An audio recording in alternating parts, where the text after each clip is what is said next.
Sisi sawa. Tunaingia katika topic yetu ya Daniel.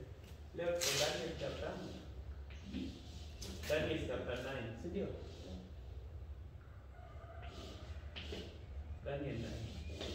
Daniel hizi kutoka chapter 1 tumeanza chapter 1 tumeelekea hadi sasa tuko 9. Na 9 huwa naenda nikirudia. Huko nyuma nilishaelezea 8 tulisoma tukamaliza. Pengine kama kuna mtu ako na swali jimiwa narudia kabisa hadi tuweze kuelewa. Juu tukikimbilia Revelation na tujielewa Daniel kutakuwa na shida. Sijui ndio Mustafa kama kuna mahali huko. Kuna mahali kuna swali. Kwa chapter 7 iko sawa. Hizo symbols zote simba, dubu, chui hapo kuna shida sio? Na ninaposema chui ana vichwa 4 inamaanisha nini?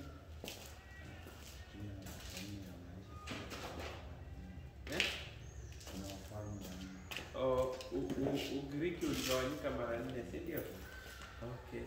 Na dubu ako na mbavu 3 mdomoni. Hizo mbavu 3 zisimamia nini?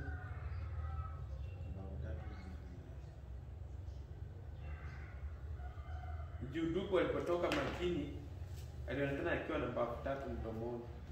Yes, karibu hiyo. Hiyo mbavu 3 hiyo nasimamia Mose, unajua hiyo? Mbavu 3 za dubu alikuwa nazo kwa mdomo. Hata pengine wao tusaidie. Inasimamia zile kingdoms capture wakati walikuwa wanachukua kutoka kwa ambaye Misri, Lydia na Babylon yenyewe, si ndio? Nini Wamedi na Wajemi walipokuwa wanaamka, nchi zilikuwa zinakani capital wa defend walizipiga ndio wakatawala. Umeona? That's why hizo mbavu. Hiyo andika kwa notes zako kama au. Na simba akiwa na roho ya mwanadamu inasimamia nini? Hiyo ni Daniel chapter 7 ndio naulizwa maswali kidogo. Simba kuwa na roho ya kibinadamu unajua mwanadamu ni hekima. Ndio naona viumbe wanne unaposoma kuhusu viumbe wanne, kuna mmoja ana mfano wa nini? Wa tai. Mwingine ana mfano wa ng'ombe uso wake, si ndio? Mwingine ana mfano wa mwanadamu na mwingine ana mfano wa simba. Simba ni mfalme katika jangwa. Mungu ndiye ana represent, Mungu ndio mfalme wa kila mahali hata jangwani. Tuko pamoja? Mfano wa ng'ombe ana represent mtumishi. Tunapatana vizuri. Alafu kutoka kwa mfano wa ng'ombe tunaenda kwa mfalme wa tai. Tai unajua ni swift na anaona mbali. Mungu ni wa kutuonea wa future na ni wa haraka kuokoa. Unajua tai, sijui kama umesoma historia ya tai akitrain mtoto wake. Tai anapeleka mtoto wake karibu kwa mawingu. Alafu anamwachilia. Alafu yeye akishamwachilia si anakuja kuanguka. Anapaa kumchukua kabla afike chini. Naona training hiyo ana training kijeshi.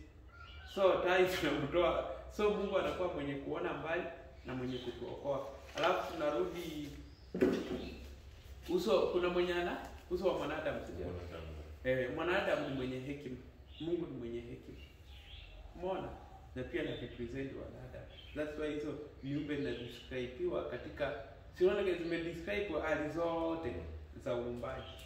Sasa hapo ndio tukirudi tuseme simba alikuwa na roho ya mwanadamu, yani simba pia alikuwa na hekima. Ufalme wa Nebukadneza ulikuwa wenye hekima na utu pia. Utu kwa njia gani? Unajua Nebukadneza alikuwa mwerevu sana. Kwa hali hata hukumu za Nebukadneza ukiangalia hazikuwa hata za upendeleo. Kwa serious. Hata kama waganga na walawiti na watu wote amewaajiri katika government yake, hakuwa anawapendelea. Tusikili walishindwa mtihani ambia basi yeye ni mmoja tunafaa kuwa. Hamna faida na mimi mmekula mshahara ya serikali bure na changamoto imekuja mmeshindwa kusaidia. Na wanapopatana wamuungie lugha, unajua mganga endana kuuliza uliona nini, hebu nielezea, hapo anakupea tafsiri.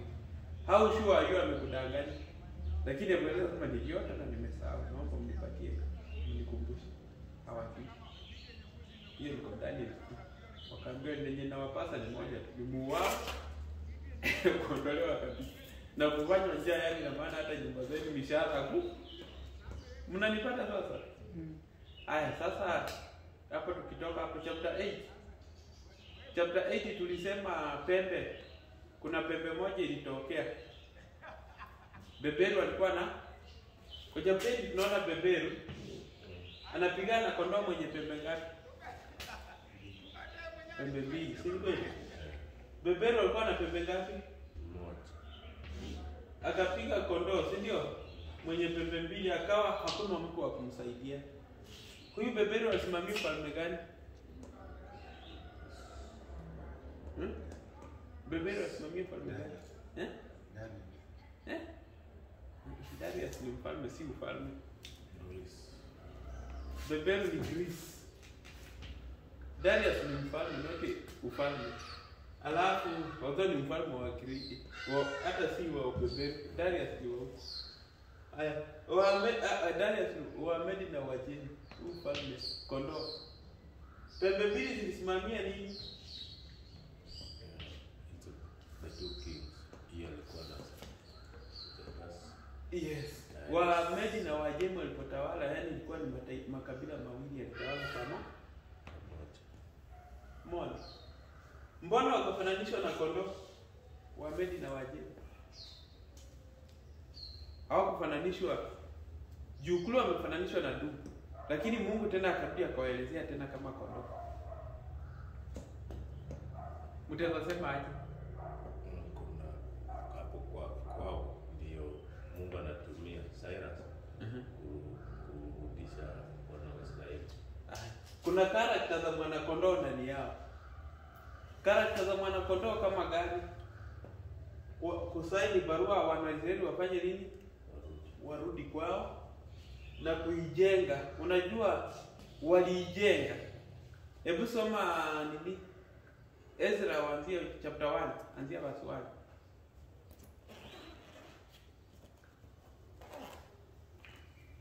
Ezra, hebu soma usikie. Character ya mwana kondoo, mbona Mungu anawafananisha na kondoo pia? Nasema ikawa katika mwaka wa kwanza wa Koreshi, mfalme wa Uajemi. Sasa huu ni ufalme huu wa Uajemi huu ndio ili kwamba neno la Bwana alilosema kwa kinywa cha Yeremia lipate kutimizwa. Kumbe unabii wa Mungu wenye ulisemwa kwa kinywa cha Yeremia ulifaa ufanye nini? Utimizwe, ndio.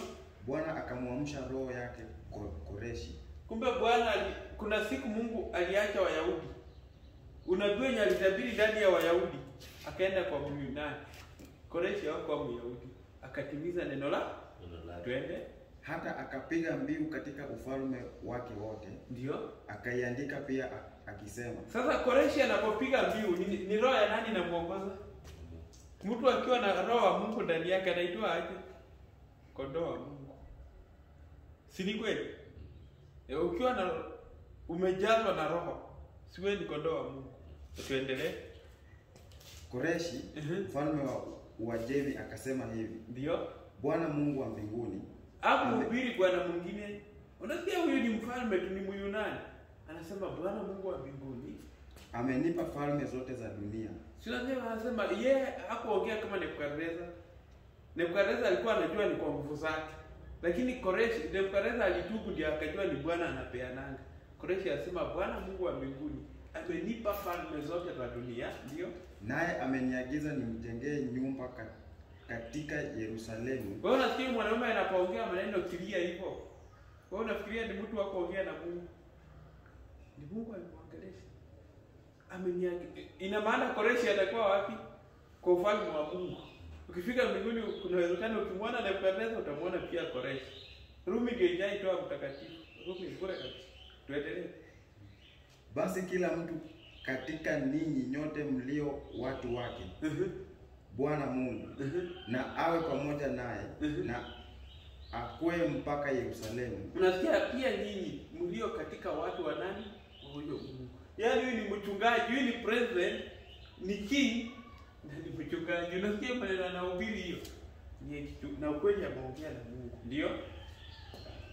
ulioko Yuda, akaijenge nyumba ya Bwana. Bwana amepea nani ruhusa ajenge? Hebu rudi nyuma kidogo usome vizuri. Inasema kila mtu katika ninyi nyote mlio watu wake, ndio Bwana Mungu, na awe pamoja naye, na akue mpaka Yerusalemu ulioko Yuda, akaijenge nyumba ya Bwana Mungu wa Israeli iliyoko Yerusalemu. Ndio. Verse 4. Na mtu awaye yote alisalie mahali popote akaapo hali ya ugeni, na asaidiwe na watu wa mahali pake kwa fedha na dhahabu na mali na wanyama, zaidi ya vitu vitolewavyo katika hiari ya mtu kwa ajili ya nyumba ya Mungu. Unasikia mwanaume mwenye anahubiri nyumba ya Mungu ifanye nini? Ijengwe. Na hiyo nyumba ya Mungu haijaijengwa ingine. Yenye ilijengwa ndio Titus amekuja kubomoa 87. Si mnajua hivyo? Hiyo hekalu yenye Suleimani alijenga ilibomolewa na Nebukadneza. Si ndivyo mnajua? Kutoka hapo imejengwa ingine ikakuja ikabomolewa na nani? Na Titus wa Kirumi. So once unasikia kujenga nyumba hekalu, Daudi unajua aliambiwa utanijengea. Suleimani akaruhusu aje. Imagine na mfalme wa Medi huku anaruhusiwa afanye nini? Ajenge. Ye Mungu amwambia utanijengea. Ni Mungu ameenda akafanya nini? Akamuongelea. That's why what tunasema kwamba Mungu ni wetu wote. Mungu si wa Wayahudi tu. Sijika unani unaelewa vizuri hapo. Mungu ni wetu wote. Ni venye tu hangechagua kila kabila, message yake ingechanganyikiwa. Lazima kuna wakati angechagua watu wake, awaongoze kama kundi, awafundishe kwanza, ndio walete elimu kwa wengine. Si ni kweli? Haya. So hapo hivyo hiyo historia hiyo nadhani iko interested ukisikia vizuri. Na pia hii huwa inafanya sasa tuko na michango kanisani, tunataka kujenga kanisa. Ni kinyume kusudia mtu yote kuja kuwasaidia kujenga. Hata mtu yote akileta harambee kwa kazi ya Mungu, tunakubali. Hata akwe ni nani akileta nakani mwanasiasa siasa tu tuyafanye kanisani, lakini akitaka kujenga si huyu tutamuita ni mwanasiasa, lakini Mungu amemwongelesha enda afanye nini? Ajenge. So sisi si watakatifu sana kuliko wenye wako hapa. Watu wote ni nani? Ni wa Mungu. Haya, tuendelee kidogo hiyo story hiyo naipenda sana. Verse 6. Na watu wote waliokaa karibu nao pande zote wakawatia nguvu mikono yao. Ndio. Kwa vyombo vya fedha, kwa dhahabu, kwa mali na kwa wanyama na vitu vya thamani. Zaidi ya vile vilivyotolewa kwa hiari ya mtu. Tena Koreshi mfalme alivitoa vyombo vya nyumba ya Bwana alivyokuwa amevileta Nebukadneza toka Yerusalemu. Sijui kama mnasikia, kumbe ufalme wa Medi na Waajemi walipopata vyombo Nebukadneza aliviweka, hawakwenda wakaviharibu. Ndio maana mnyanga wengine kijana Nebukadneza alienda akavichukua akataka kuviharibu. Si unaona Mungu alimuua. Mungu aliruhusu wawawe usiku ule, lakini baada ya kuuawa vyombo zilibaki zikiwa zimewekwa. Ufalme wa nini walipochukua, walijua katika ufalme huu kuna vyombo ya Mungu wa wapi? Wa Israeli. Hizo vyombo walizitunza, hawakuziharibu. Wakakaa nazo hadi siku ile Yerusalemu inajengwa upya. Na ilikuwa miaka mingi. Ilichukua miaka mingi. Ndio tulikuwa tunasema wamerudi kujenga upya 457, si ndio? BC. 457 BC. Na huku walianza kutawala mwaka gani? 539. Hiyo ukiondoa hapo unapata miaka ngapi? 457 minus 539.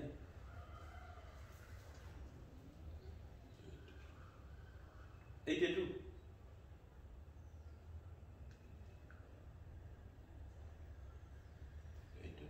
82 years. Hii calculate yenyewe ifanye. Sawa. Tuashumu enda kwa right. Nasema 82. 81. Lakini tuashumu hata 80. Unajua Kenya tangu ipate historia haijamaliza 80 years. Ashumu vitu yenye Kenyatta alipata imewekwa. tunashumu aje vitu zenye Kenyatta alipata zimewekwa zikiwekwa mpaka sasa tuashumu tumebakisha 15 years. Ikifika ichukuliwe hivi break. Na unajua japokuwa hivyo hao wanapochukua Nebukadneza alikuwa ameziweka pia kwa muda. Lakini huu mwaka ndio waliua hiyo kijana yake. Walikuwa hizo vitu zilikuwa zimekaa. 82 years usikie ni mchezo. Hata kama umesema 81. Mnapata vizuri. Hapo tumeelewana vizuri. So, hizi ndio characters zinafanywa wanaitwa nani?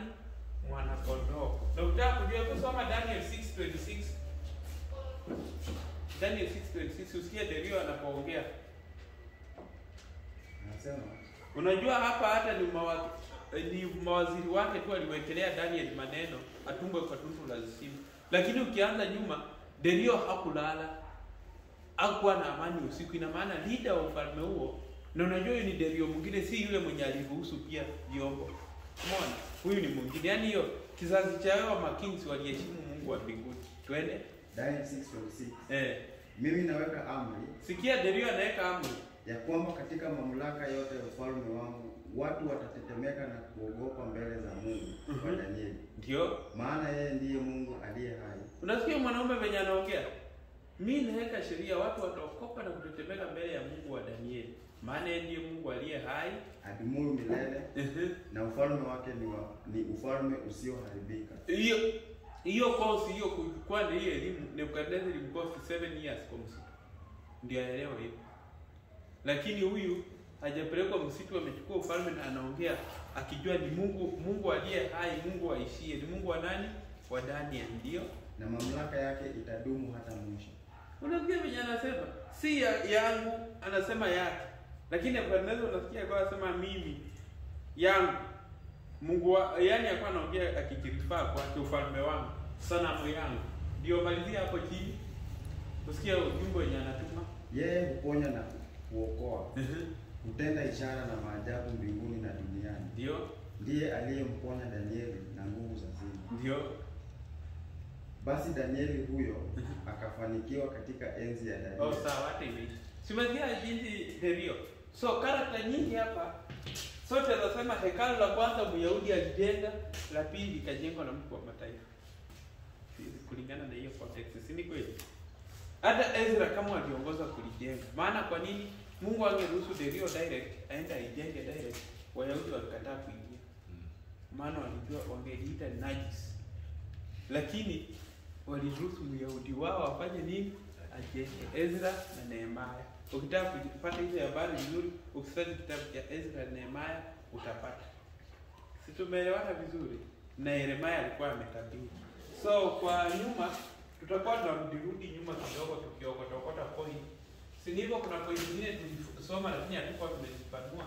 Lakini tunaporudi nyuma tunaendaga chukua nyuma kidogo. Haya. Sasa twende chapter 9. Tukiye Daniel chapter 9.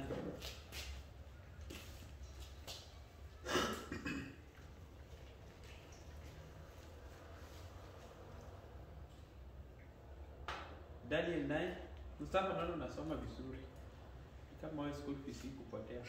Tuendelee tusome. Katika mwaka wa kwanza wa Dario. Na wewe toi Biblia.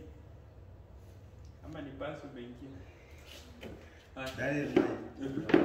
Katika mwaka wa kwanza wa Dario, mwana wa Ahasuero, wa uzao wa Medi, aliyetawazwa kuwa mfalme juu ya milki ya Wakaldayo.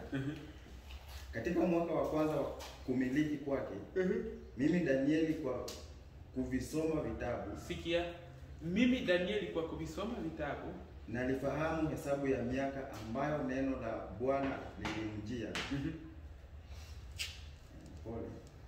Nalifahamu hesabu ya miaka ambayo neno la Bwana lilimjia Yeremia nabii. Aya, na mwingine asome Ezra chapter 1. Ezra chapter 1 waambie kupenyea. Na msako ikifikiria tu hapo. Ikawa katika mwaka wa kwanza wa Koreshi, mfalme wa Uajemi, ili kwamba neno la Bwana alilolisema kwa kinywa chake Yeremia Sijui kama mnapata venye hizo vitu zinapelekana. Ebu Mustafa soma hapo nyuma alafu Pauline asome hapo. Katika mwaka wa kwanza wa Dario mwana wa Ahasuero wa uzao wa Wamedi aliyetawazwa kuwa mfalme juu ya milki ya Wakaldani. Ndio. Katika mwaka wa kwanza wa kumiliki kwake mimi Danieli wa kuvisoma vitabu Ndio. nalifahamu hesabu ya miaka ambayo neno la Bwana lilimjia Yeremia nabii ya kutimiza ukiwa wa Yerusalemu, yani miaka 70. Sasa ukiwa Yerusalemu ya miaka 70, juu ya kusoma Yeremia aliifanya nini? Alijua. Na Ezra naye Anasema ikawa katika mwaka wa kwanza wa Koreshi mfalme wa Ajemi, ili kwamba neno la Bwana alilolisema kwa kinywa cha Yeremia lilipata kutimizwa. Bwana akamwamsha roho yake Koreshi mfalme wa Ajemi, hata akapiga mbiu katika ufalme wake wote, akiandika pia akisema, Koreshi mfalme wa Ajemi asema hivi, Bwana Mungu wa mbinguni amenipa falme zote za dunia, naye ameniagiza nimjengee nyumba katika Yerusalemu. si unasikia? Sasa huyu anapoongea hivi unaona kutoka 457 haikuwa tu pia ikuwe inafahamika, ilikuwa miaka ngapi inatimizwa? 7. Ilikuwa 70 years. So hapa hivi usije ukachanganyikiwa na 70 weeks na 70 years. Umeona? Najua atachukua 70 weeks na atachukua 70 years. Lakini hapa kuna unabii ambao Yeremia alikuwa ashautoa ambao unafaa utimie at 70 years. So huyu anaongea Daniel, unajua hakukua. Yeye aliposoma akajua okay, nimefahamu. Kuna wakati si sahihi, lakini kuna wakati utafanya nini? Utafika. Ndio Ezra wakati anautimiza, juu Ezra wakati wanapewa hiyo ilikuwa mwaka huu. Ndio sasa yeye anakumbusha hiyo andiko yenye Danieli alikuwa anasoma kwa Yeremia. Anasema ukiwa wenye Yerusalemu ulikuwa umeambiwa kuitimiza ukiwa wake, ilifika 457. So ikifika 457 kutoka hapo tunaanza 70 weeks.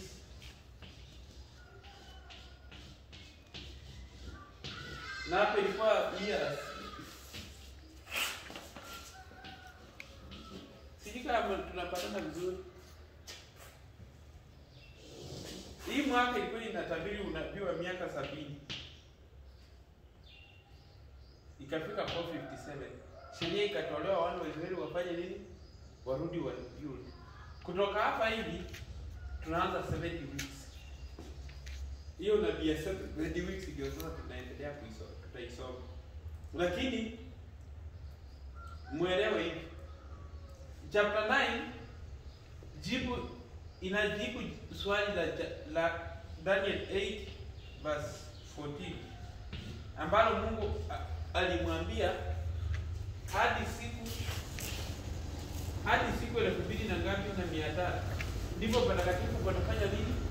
Watasafishwa. Daniel yako furaha leo na ni mingi sana, maana ukisoma Yeremia 4:6 inasema siku inafanywa kwa nini? Mwaka. So ina maana hii ni miaka.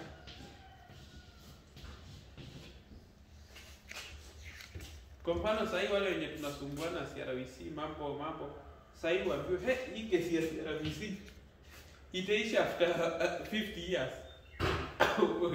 Utasikia You rest your case. Itabidi tu, yaani itakukula itakuuma. Lakini ukiambiwa usijali after 1 month mambo itakuwa iko sawa. Sio utapata peace. Lakini yule anaambiwa wewe hii ni miaka ngapi? 2300. Nafikiri ilikuwa mchezo. Ilimuuma Daniel, ilimuuma, alikosa usingizi kabisa. Ikamuuma. Alikosa usingizi kabisa.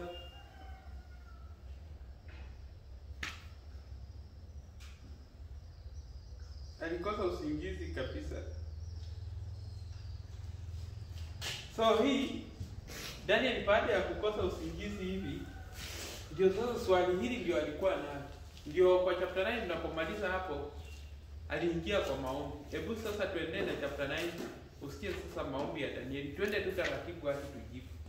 Nikamwelekezea Bwana Mungu uso wangu. Sasa yeye akaelekezea Bwana Mungu uso wake ili kutaka kwa maombi na dua pamoja na kufunga na kuvaa nguo za magunia na majibu. Nikamwomba Bwana Mungu wangu. Nikaungama nikasema, Bwana Mungu wangu, mwenye kutisha, ashikae maagano na rehema kwao wapendao na kuzishika amri zake. Tumefanya dhambi, tumefanya ukaidi, tumetenda maovu, tumeasi, na hata kwa kuyaacha maagizo yako na hukumu zako. Wala hatukuwasikiliza watumishi wako manabii ambao kwa jina lako walisema na wafalme wetu na wakuu wetu na baba zetu na watu wote wa nchi. Bwana, haki ina wewe, lakini kwetu sisi kuna haya ya uso. Kama hivi leo kwa watu wa Yuda na kwa wenyeji wa Yerusalemu na kwa Israeli wote walio karibu na hao walio mbali katika nchi zote, ulipowafukuza kwa sababu ya makosa yao walio kukosa. Sasa nataka tufike hapa hivi alafu tuvuke kidogo. Kumbe wana wa Israeli juu ya kusumbua Mungu na nini, si unaona walifukuzwa juu ya makosa yao, juu walikuwa wanaabudu masanamu, wanafanya nini, ilibidi wametolewa kwao, juu walikuwa wanaanza wanachezea Mungu. Ndio unaona pia unapokaa au tumikii Mungu kwa njia iliyo nzuri, unafanya ukora katika hali ya Ukristo. Utaweza kuwa unaenda Babeli ya kiroho, ufukuzwe uingie tu kwa hali fulani ya maisha yenye ni Babeli ya kiroho. Nini hao walipelekwa Babeli ile nyingine, si ndio? Wewe ufukuzwe upelekwe kwa mateso mengine yenye si ya kwenu, aidha ya kiuchumi, aidha ya nini, aidha ya stress, mambo aina mbalimbali, hadi kuna siku itatimizwa utakapotubu, utarudi wapi? Nyumbani. Lakini kuna maandiko ya maana ambaye naona nikikosa kuyasoma haitakuwa vizuri, ndio tuendelee na hiyo. Kuna huu unabii ambao unaongelea miaka 70. Kweli Danieli alisoma na alisoma Yeremia. Unajua sisi hapa ni unukuu na utoe andiko, si ni kweli? Tusiseme tu. Tungesoma Yeremia kuanzia chapter 25 kuanzia verse 11 to 12.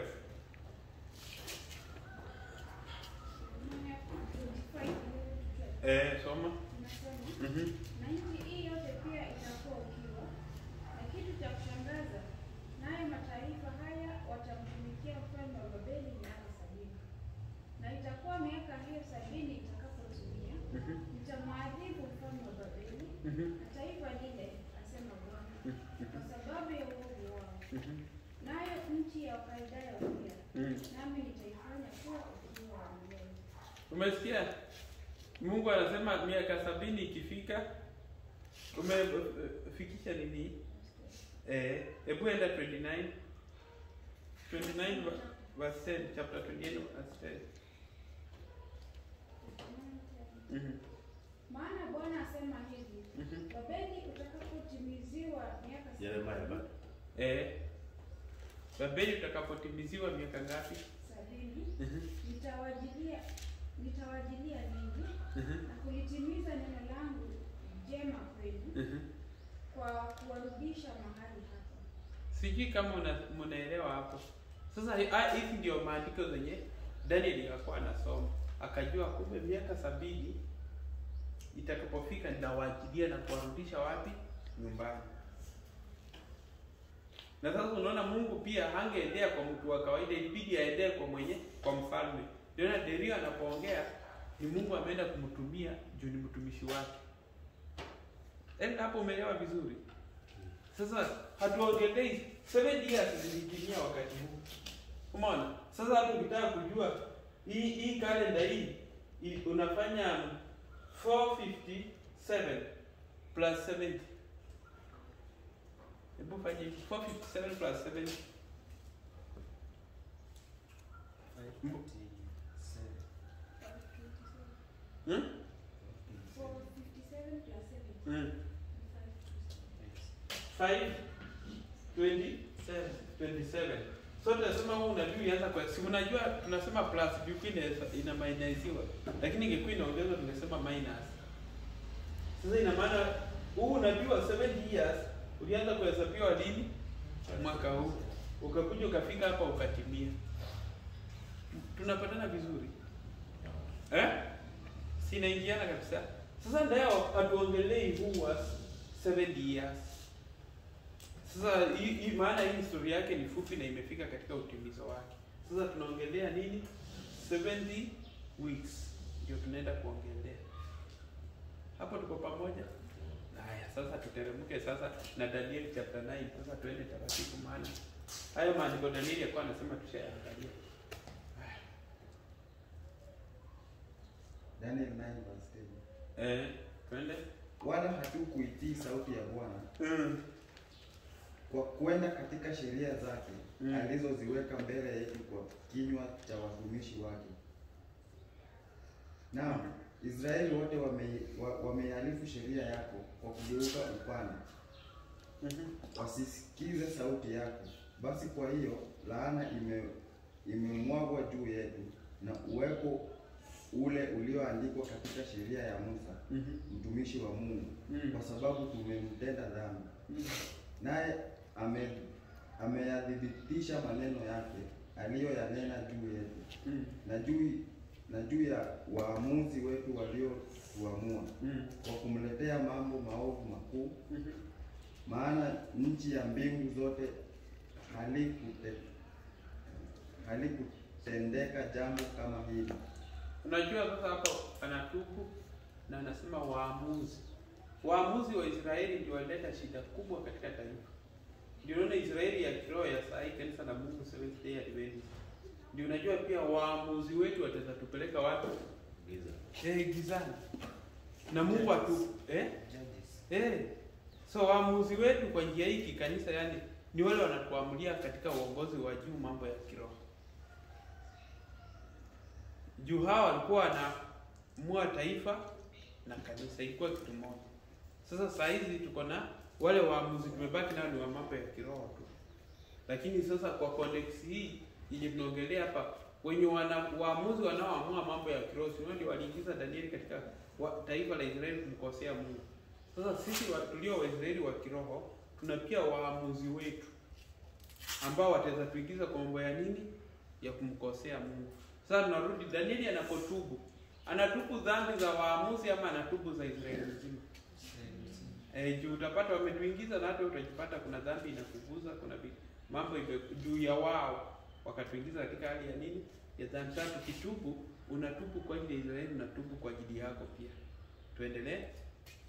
Kama ilivyoandikwa katika sheria ya Musa. Ndio. Mabaya haya yote yametupata, lakini hata hivyo hatukumuomba Bwana Mungu wetu atupe fadhili zake ili tugeuke na kuyaacha maovu yetu na kuitambua kweli yake. Sijui na mkiangalia Daniel, unaona Daniel kuna mahali udhaifu yake tumesoma kwa maandiko kweli. Lakini aliamini, ukijiamini kuwa wewe mkamilifu mbele za Mungu unakosea. Kila wakati wewe unafaa ukijipeleka mbele za Mungu ujione pia wewe ukiwa mdhambi. Usijihesabu ukiwa mkamilifu kuliko wengine. Ndio unaona anatubu kwa niaba yake na Israeli mzima. So pia na sisi tunajifunza kutoka hapo wakati tunatubu kwa ajili ya dhambi ya kanisa ama yako ama gani. Pia wewe ukililia Mungu ijililie ndani pia. Usiseme wao, sema sisi. Tunaelewana? Aya, twende. Basi Bwana ameyavamili mabaya haya akatuletea. Maana Bwana Mungu wetu ni mwenye haki katika kazi zake zote azipendazo. Na sisi hatukuitii sauti yake. Na sasa Bwana Mungu wetu uliyewatoa watu wako hawa katika nchi ya Misri kwa mkono hodari, ukajipatia sifa kama ilivyo leo. Tumefanya dhambi tumetenda maovu. Bwana, sawasawa na haki yako yote na kuisihi, hasira yako na ghadhabu yako vigeuzwe na kuacha mji wako Yerusalemu, mlima wako mtakatifu, maana kwa sababu ya dhambi zetu na maovu ya baba zetu Yerusalemu na watu wako wamepata kulaumiwa na watu wote wanaotuzunguka. Basi sasa yasikilize maombi ya mtumishi wako na dua zako, ukaangazishe uso wako juu ya patakatifu pako palipo ukiwa kwa ajili ya Bwana. Tega sikio lako ukasikie, fumbua macho yako ukautazame ukiwa wetu na mji ule ulioitwa kwa jina lako. Maana hatukutolei maombi yetu kwa sababu ya haki yetu, lakini kwa sababu ya rehema zako nyingi. Bwana, usikie.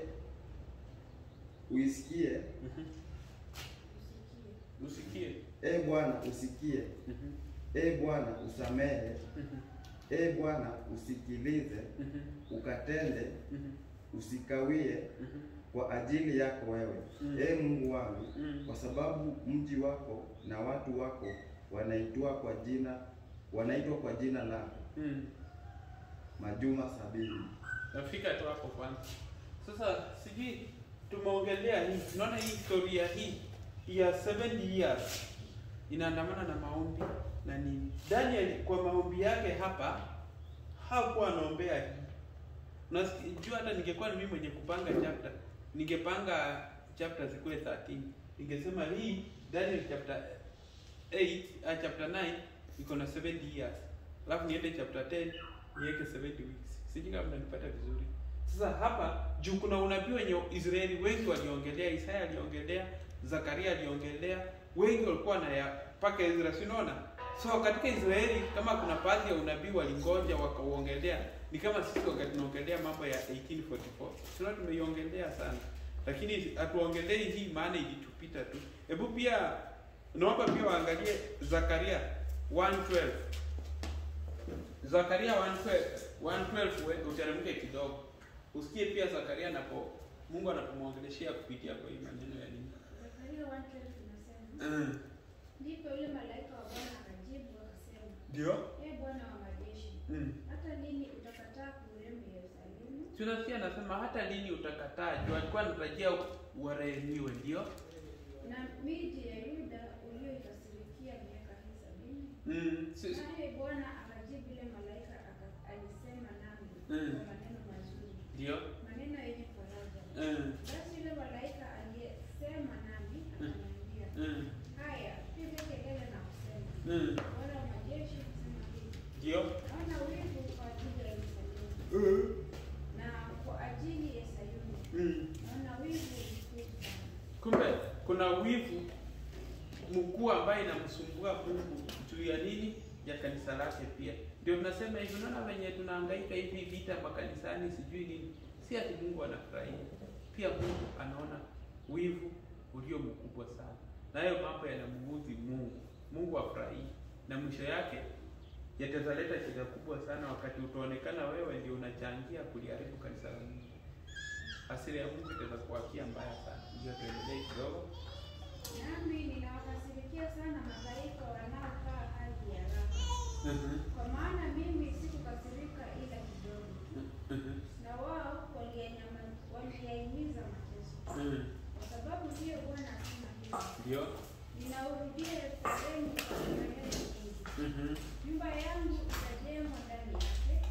Asema Bwana wa majeshi. Na kama itanyosha juu ya Yerusalemu. Piga kelele tena. Bwana wa majeshi asema hivi. Miji yangu kwa kutumikia itaenezwa kwa naye Bwana atafariji Sayuni. Atauchagua Sayuni. Sijui kama mnapata hiyo pointi ya matumaini. Enda Bosco unapata vizuri hapo. Si unasikia sasa huyu ameuliza paka lini. Lakini sana napea maneno ya matumaini, anasema Mungu afurahi. Mungu anaona wingi sana kwa ajili ya hii. Na ataubariki na kurehemu tena nini? Yerusalemu. Ndio. Piga kelele tena. Bwana majeshi asema hivi. Mimi nchi yangu kufunikiwa itaenezwa huko na huko tena. Naye Bwana ataufariji Yerusalemu, ataufariji Sayuni tena. Atautetea Yerusalemu tena. Nami nikainua macho yangu nikaona na tazama pembeni. Hata fika tu hapo kwanza. Sijui ndugu zangu, si mnaona ulikuwa ni unabii yake. 70 years pia iliongojewa na Israeli waliongelea. Kama kuna kitu kizuri ungehubiri ndani ya Israeli na wafurahi, ungewapelekea message ya 70 years. Wangefurahi sana na waseme yenyewe. Hebu niambie wale wenye walikuwa naishi ikiwa imepakia 1 year. Na wamesoma unabii. Wale walibakia 6 months na wale walibakia 1 week. Sheria ilipotolewa, so juu ulikuwa ni unabii, ndio sasa tukienda pale Daniel anaambiwa wewe ujue na kufahamu mpaka sheria itakapotolewa. Sasa kumbe nimefahamu. Juu Daniel alikuwa ashafahamu.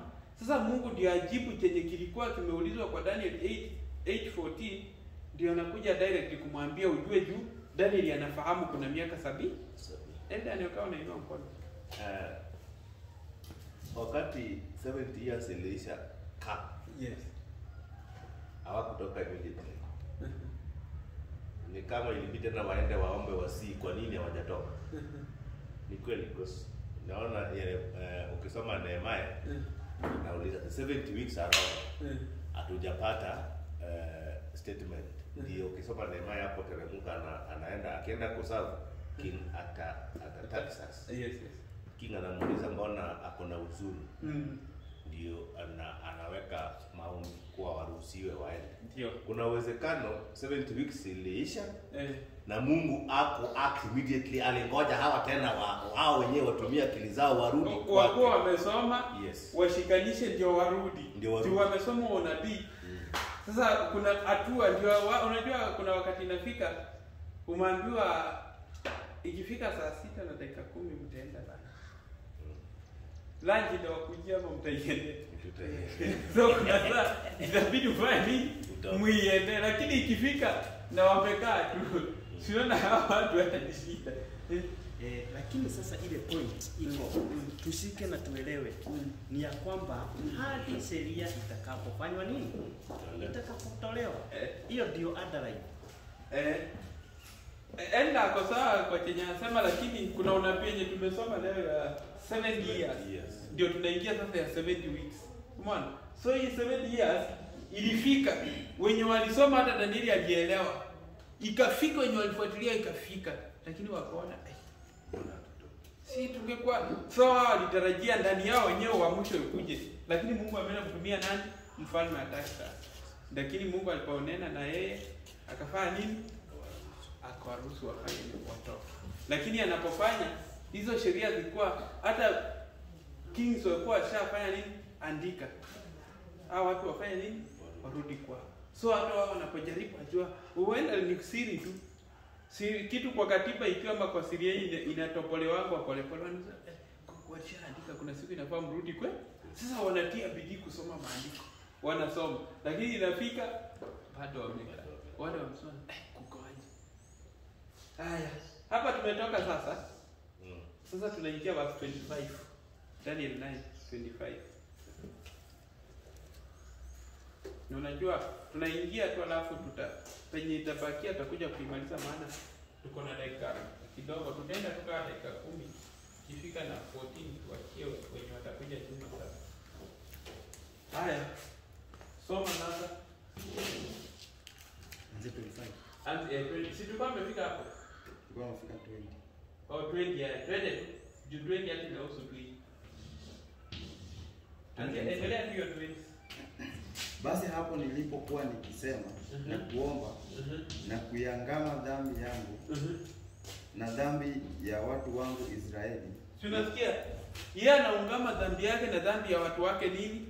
Israeli. Ndio, si ya watu wake tu. Na kuomba dua yangu mbele ya Bwana. Kwa ajili ya mlima mtakatifu wa Mungu wangu. Yaani kanisa la Mungu kwa jina lingine. Ndio? Naam. Nilipokuwa nikinena katika kuomba, mtu yule Gabrieli niliyemuona katika njozi hapo kwanza. Sasa unajua Gabrieli alimuona katika njozi hiyo ni kule kwa Daniel 8. Simesikia hata story imeanza kuchange. Sasa tumerudi kwa mambo yake hii ya unabii nyingine hii. Kwa ajili ya nyumba ya Israeli ashamaliza. Akirushwa upesi, ndio aliniguza panapo wakati wa dhabihu ya jioni.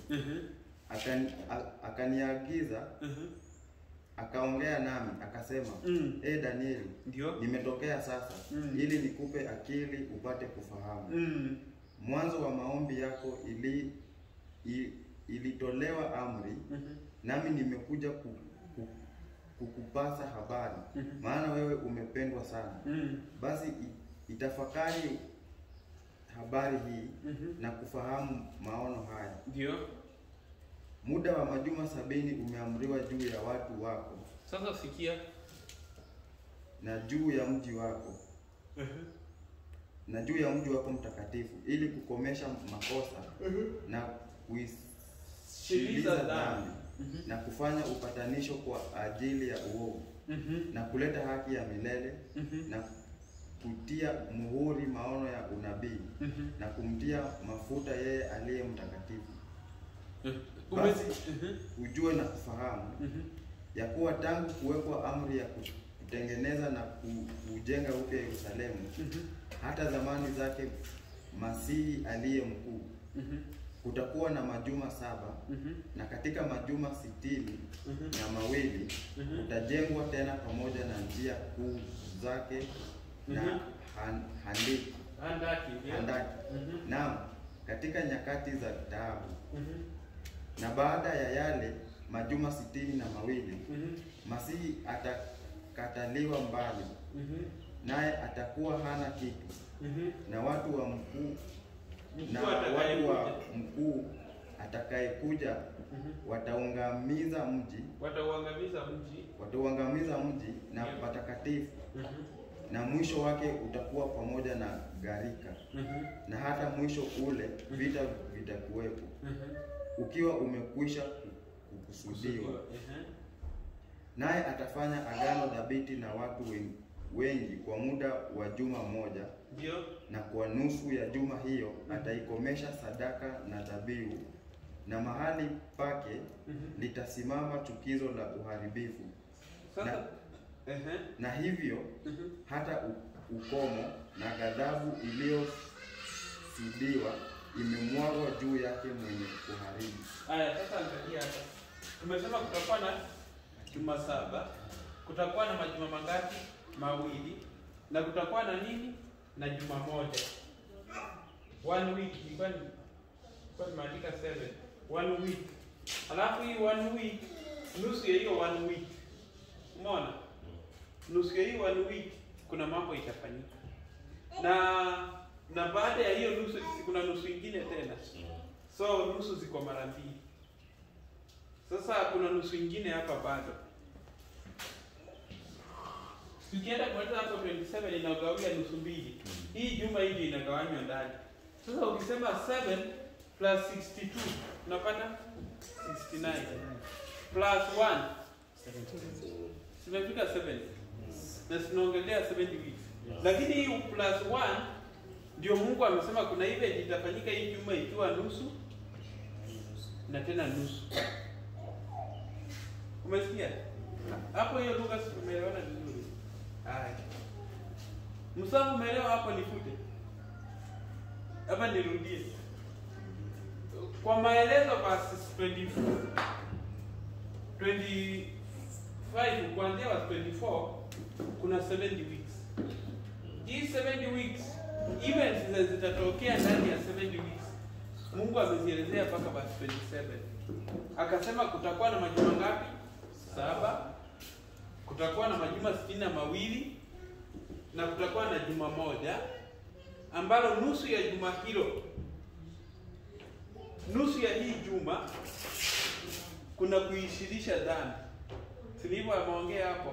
Sasa nusu ya hii juma ndio tunagawa hii nusu kwa hii juma, tusikia tu nusu ingine kando.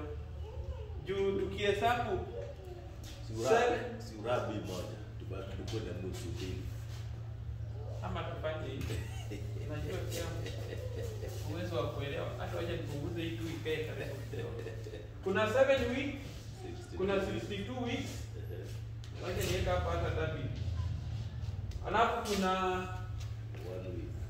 kuna 1 week, hiyo ndio tunakataa. Ndio nitaka vitu imetajwa, lakini sasa baada ya 1 week inasema nusu ya juma na nusu nyingine. Sasa nusu, unajua hii ni kuandika half. Kama unajua. Sasa hii plus hii ina half plus half. Itakupea 1. Sasa sote ziko 1. Si ndivyo? Sasa tuseme 70 plus 7 plus 62 plus 1 inakuwa 70 kamili. Sasa hiyo calendar ya 7 weeks imebreakiwa vizuri hadi ikafikisha penye nafaa kwenda. Sasa saa hii nataka niguze tu, alafu sasa tukirudi tutajadili hatua kwa hatua kila wiki na chenye kilifanyika, si ndio?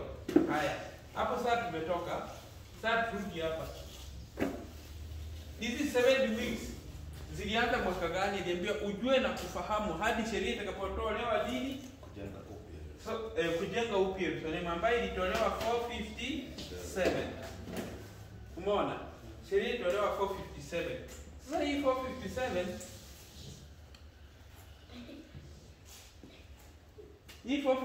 tunaanzia hapa 70 weeks. Na tukitaka kupata a week 7. So mtu akuuliza 70 weeks kwa unabii inamaanisha nini? 70 weeks. 70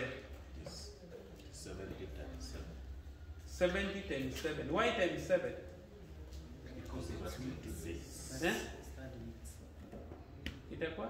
Kwa sababu inamaanisha weeks. Converted to days. A week, 70 weeks, yani a week iko na siku ngapi? 7. Na Mungu akisema 70 weeks, ndio maana ile anasema times 7. Na juu tunaifanya times 7 tukitafuta nini? Ezekiel chapter 4 verse 6 inasema siku ihesabiwe kuwa mwaka. Sasa tunataka kujua ni miaka ngapi. Tunafanya 70 times 7 tunapata ngapi? 490. Hii 490 days haipi days, inaitwa years. Sasa hapa tunakuja tunaandika hapa 490, yani kutoka hapa Hiyo ni 1. hadi hapa. Hii ilikuwa ni kuna 490 years kutoka hapa hadi hapa. Kwa naongelea 490 years. Tuko pamoja? Amwelewi? Tumesema 7 weeks. Hii ni 7. Hii kwa 7 weeks. Hii ni 7 weeks.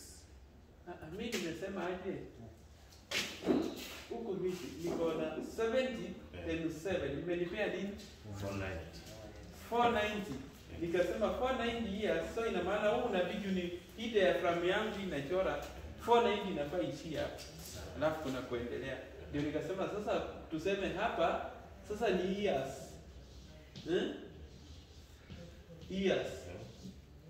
490 years. Ndio nataka sasa tukiongelee. 490 years zikitimia, unajua swali ya Danieli ilikuwa siku 2300. Ndio ilikuwa kwa chapter 8. Na sasa Mungu anapokuja kumwelezea, anakuja kumpatia tena nini?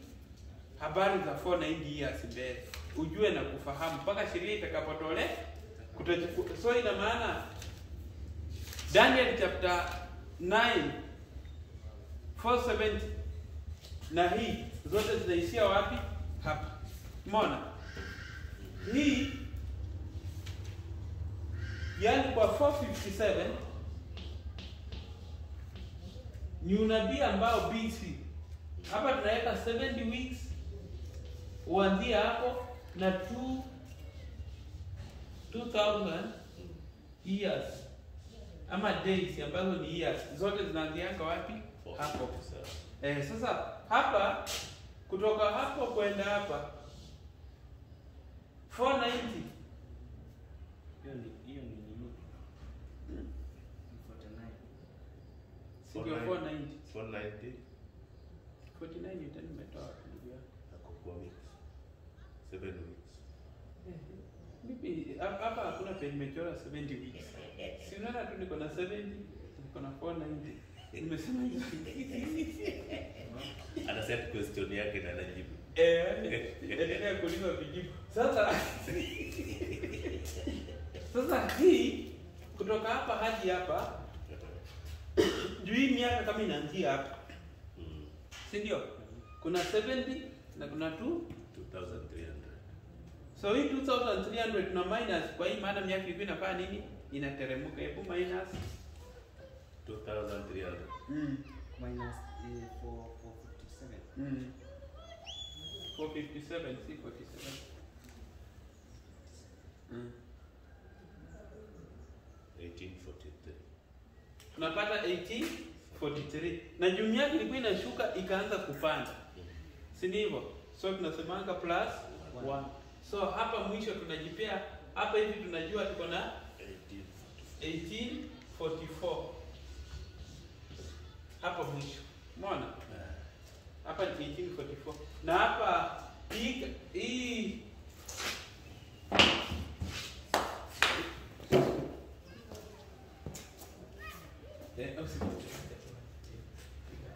sasa hii kutoka huko hadi hapa tulikuwa twende hii 2300 years. Zilikuwa zinatoka hapa zinakuja hadi wapi? Hapa. Inatuachia 1844, si kweli?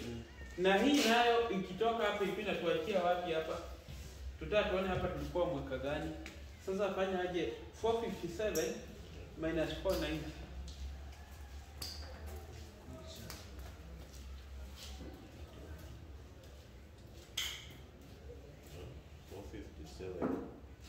Minus 490.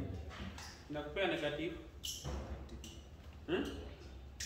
457 minus 490. 33. Nakupea negative 33, si ndio? Plus 1 juu unaona imefufuka. Ikileta negative ishafuka pande ile nyingine. So plus inakuwa sasa hapa hivi ilifaa itupatie AD 34. Huu nabii wa majuma 70 ulifaa kuisha AD na huu nabii wa siku 2300 ulifaa kuisha 80. Mustafa, hiyo hesabu umeshika rais. Mlamwa yangu unaona aje? Tuko kwa gari moja.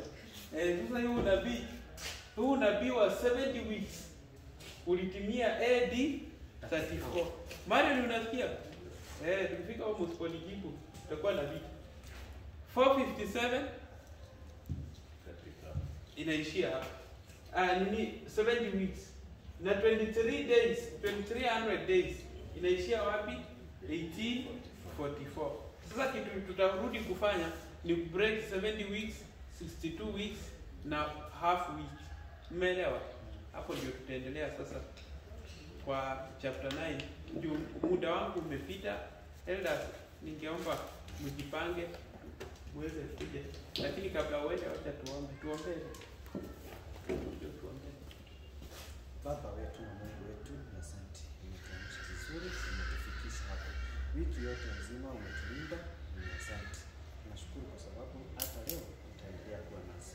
Tuongoze, fanya kila kitu kwa wema katika jina la Yesu tunaomba. Wale wako na Mungu wataweza beba ili warudishe kando.